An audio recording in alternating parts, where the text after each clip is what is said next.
The sun was beginning its descent, casting golden hues across the rugged terrain of Samaria and Galilee. Dust swirled around the feet of travelers on the road, and among them was a group of 10 figures, men who moved together, bonded not by friendship but by a shared affliction. Their faces, once full of life, were now marred by disease. Their hands, once capable of embracing loved ones, were reduced to mere remnants of what they had been. They were lepers, outcasts of society, condemned to a life of isolation. But on this particular day, something stirred within them. Hope. A hope ignited by the rumors that had spread like wildfire through the villages. Jesus of Nazareth was passing through, the healer, the miracle worker, the one who touched the untouchable, who restored sight to the blind, who made the lame walk. If ever there was a chance for them to be whole again, it was now. From a distance, they called out, their voices raw. With desperation, "Jesus, Master, have mercy on us!" The crowd around him fell silent. All eyes turned to the 10 figures standing at the edge of society, their bodies covered in rags, their skin marred by disease. Some in the crowd recoiled, whispering among themselves. Others stared, wondering what Jesus would do. Would he turn them away, like so many others had? Would he speak words of condemnation, declaring their suffering as punishment for their sins? But Jesus did none of these things. Instead, he looked at them with a gaze filled with something they had not seen in years: compassion. And then, with a voice steady and sure, he gave them a simple command: "Go, show yourselves to the priests." There was no grand pronouncement of healing, no dramatic display of power, just a directive, one that required faith. You see, in those days, only a priest could declare a leper clean and restore them to society. And yet, as they stood there, their skin was still diseased, their bodies still broken. They had not been healed, at least, not yet. But something within them stirred, a seed of faith. And so they obeyed. Step by step, they moved forward. Every painful movement was an act of trust.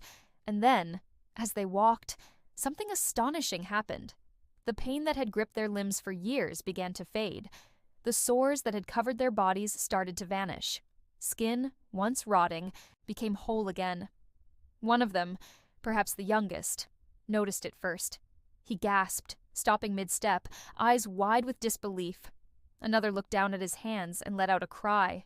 A third fell to his knees, tears streaming down his now unblemished face. They had been healed, all 10 of them.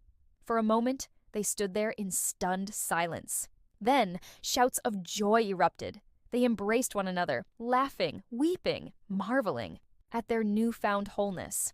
They were free to return to their families, to hold their children, to worship in the temple, free to live again. And then they ran toward the priests, eager to be declared clean, eager to rejoin the world that had cast them out. But one man paused. He turned, looking back down the road they had traveled. His heart pounded in his chest. But it was not from excitement. It was from something deeper, something sacred. The healer, the one who had restored him. He could not leave without expressing his gratitude. While the others rushed forward, he turned back. His steps quickened, then broke into a run. Back to Jesus. When he found him, he did not merely bow. He fell at his feet, face to the ground, his voice choked with emotion. "Thank you, he cried out, his whole body trembling with gratitude. The crowd, still watching, murmured among themselves. And then Jesus spoke, his voice filled with a mixture of wonder and sorrow. "Were not 10 cleansed? Where are the other 9? Has no one returned to give glory to God except this foreigner?" Ah, yes. The man who had returned was not even a Jew. He was a Samaritan, a people despised and rejected by many. And yet, he alone had come back to express his gratitude.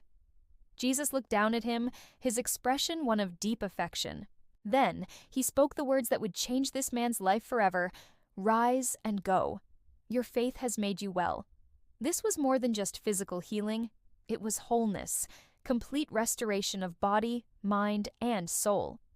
And then, the Samaritan rose, no longer just a man who had been healed, but a man transformed by gratitude. What about us? How often do we receive blessings and rush forward without stopping to acknowledge the one who gave them? How many times have we been like the 9, so eager to move on, to embrace the gifts that we forget to thank the giver? Gratitude is more than a polite thank you. It is a posture of the heart, a recognition that all we have, our health, our families, our very breath, is a gift. And it is in returning to the feet of Jesus, in acknowledging his hand in our lives, that we find true wholeness. The question remains, are we among the 9 who forget?